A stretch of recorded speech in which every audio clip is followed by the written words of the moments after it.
My name is Miss Rice, and today I'm going to be talking about so you can learn how and why social media is a positive tool that is being used in classrooms. Before we begin, I just want to make sure you all know what social media is. So, as defined by Merriam-Webster, social media are forms of electronic communication such as websites for social networking and microblogging through which users create online communities to share information, ideas, personal messages, and other content as videos. So now let's talk about how teachers use and teach students to use social media properly. So social media, just so you all know, has great potential in the classroom. Patrick Larkin is the assistant superintendent for Burlington Public Schools in New Jersey, and he says that you need to get teachers to be comfortable with it first before students will learn how to use it responsibly and effectively. Students need to be aware that college admissions counselors are looking at their Facebook profiles, which can either help or hurt their college admissions decisions. Students need to learn that social media needs to be used with caution, and they must be careful with what they post, because anything you post online, anybody will be able to get a way to find out and see what you put on there. So just be careful. Teachers should not be using Facebook and should be instead using sites that are more protected so that they have more privacy and more peer-to-peer connections, such as LinkedIn. LinkedIn is a social media site that allows teachers to interact with other teachers and employers, so it's definitely a safer social media outlet for teachers to be using. How will these social media tools prepare students for lifelong learning, you ask? Well, I'll tell you. Social media will allow students to make communal connections so that students can interact with others through a web presence, sometimes never even having met the other person. Through this class itself, I haven't met the other 3 girls that are in the class, but I'm life learning with them, and definitely I know them through web presence, but I've never actually met them. Student interactions go further than just commenting on someone else's post, especially on Facebook. They can share pictures, they can like, or they used to be able to dislike postings that other people had to put up. Students are constantly using social media to interact with their peers, like Facebook and Twitter, and teachers can have class-related subjects and put them on social media sites as well, such as Schoology and Edmodo, 2 social media sites that we're actually using for this class. Students are giving and receiving information about themselves and others, and students can share their opinions and views on various topics. Students are developing skills to analyze, retain, and share information with others, which is definitely going to be helping them with their marketing skills and in their professional careers as well.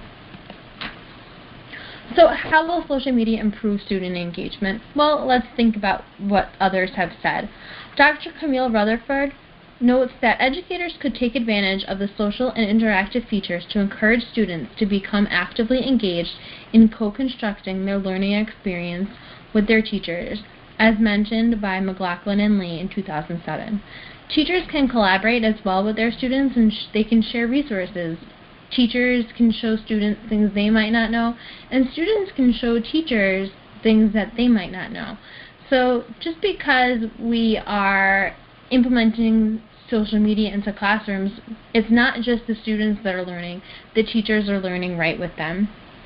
Social media can provide students with supplemental learning resources. There's many apps on the computer and even social media outlets that help students further than what the class can help them with.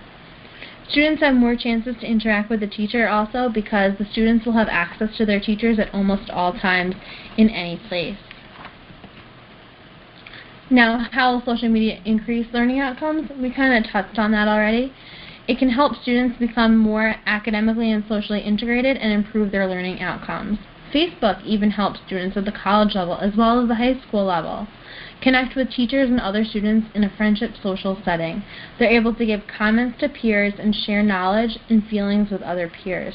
They can join groups for common subjects and classes to collaborate and discuss various class assignments and organize learning activities. So they can plan to meet outside of school to go over further lessons and activities that might help them prepare for various quizzes or tests that they may have coming up.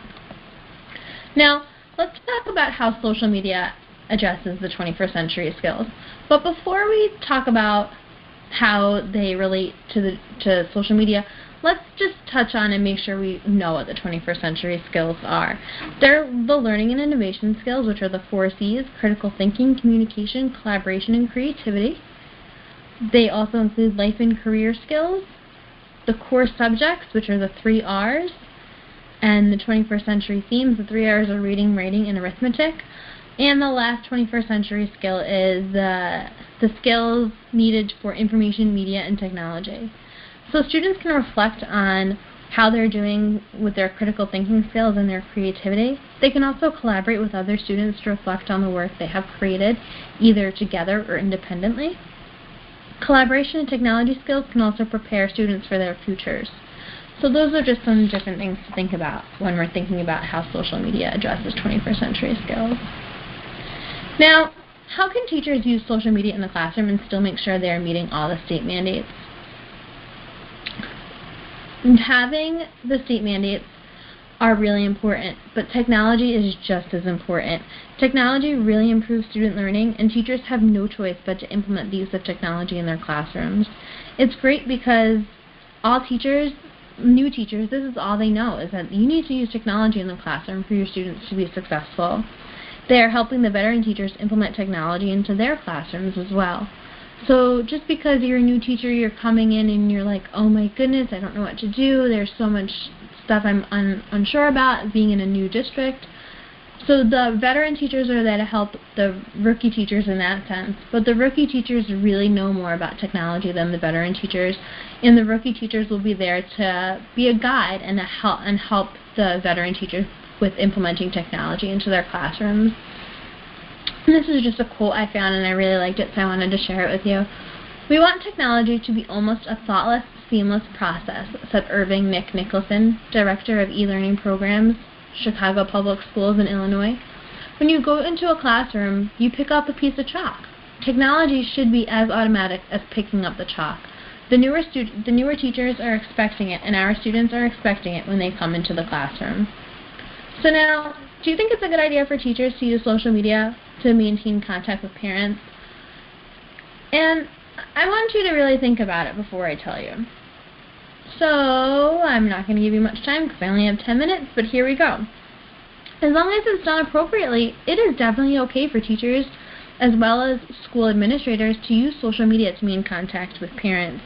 Parent coordinators can make pages for parents to like on Facebook. A parent coordinator is in a school to make sure that the parents know what's going on.